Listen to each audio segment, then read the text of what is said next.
Yogi Babu lead ரோல்ல நடிச்சு Disney plus hot ஸ்டார்ல ரிலீஸ் ஆயிருக்க சட்னி சாம்பார் வெப் சீரிஸோட ரிவ்யூ தான் பார்க்க போறோம். இந்த வெப் சீரிஸ் எப்படி இருக்கு, இந்த வெப் சீரிஸை பார்க்கலாமா வேணாமான்னு உங்களுக்கு ஒரு ஐடியா கிடைக்கணும்னா இந்த வீடியோவை ஸ்கிப் பண்ணாம ஃபுல்லா பாருங்க. முதல்ல இந்த வெப் சீரிஸோட கதை என்னன்னு பாத்திரலாம். சென்னையில யோகி பாபு ஒரு டிஃபன் கடை வச்சிருக்காரு. அந்த டிஃபன் கடையில இருக்க சட்னி ரொம்ப ஸ்பெஷல். அவர் இருக்க அந்த ஏரியால அவர் வச்சிருக்க கடை பேசும் பொருளா இருக்கு. அந்த அளவுக்கு அவர் இருக்க இடத்துல அவரோட கடை ரீச். யோகி பாபுவோட அப்பா யோகி பாபுவையும் யோகி பாபுவோட அம்மாவையும் விட்டுட்டு வேற கல்யாணம் பண்ணிக்கிட்டாங்க. யோகி பாபு அம்மாவும் யோகி பாபு சின்ன பையனா இருக்கும் போது இறந்து போயிடுறாங்க. அவங்க அம்மா இறந்து போறதுக்கு முன்னாடியே யோகி பாபு கிட்ட அவங்க சட்னியோட சீக்கிரட்டை சொல்லிட்டு போயிடுறாங்க. அந்த சட்னி சீக்கிரட்டை தெரிஞ்சுக்கிட்ட யோகி பாபு ஒரு கடை வச்சு அந்த கடைக்கு இப்ப ரீச் இருக்கு. இன்னொரு சைடு ஊட்டியில ஒரு ஃபேமிலியை காமிக்கிறாங்க.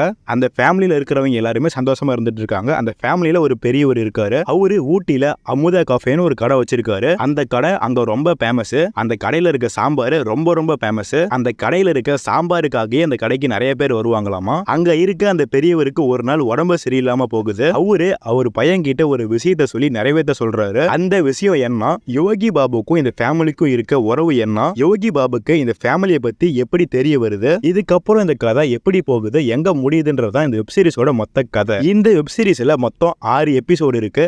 ஒவ்வொரு எபிசோடும் அரை மணி நேரத்துல இருந்து 45 நிமிஷம் வரைக்கும் இருக்கும். இந்த வெப் சீரிஸ்ல அப்பப்ப ஃபேமிலி சீன் வரும்போது மட்டும் நாடகம் ஃபீல் கொடுக்கும். யோகி பாபு அப்புறம் மற்ற கேரக்டர்லாம் வரும்போது கொஞ்சம் இன்ட்ரெஸ்டிங்கா போகும் வெப் சீரிஸ். சில இடத்துல பேக்ரவுண்ட் ஸ்கோர் நல்லா இருந்துச்சு, சில இடத்துல பேக்ரவுண்ட் ஸ்கோர் ஒரு நாடகம் ஃபீல் கொடுத்துச்சு.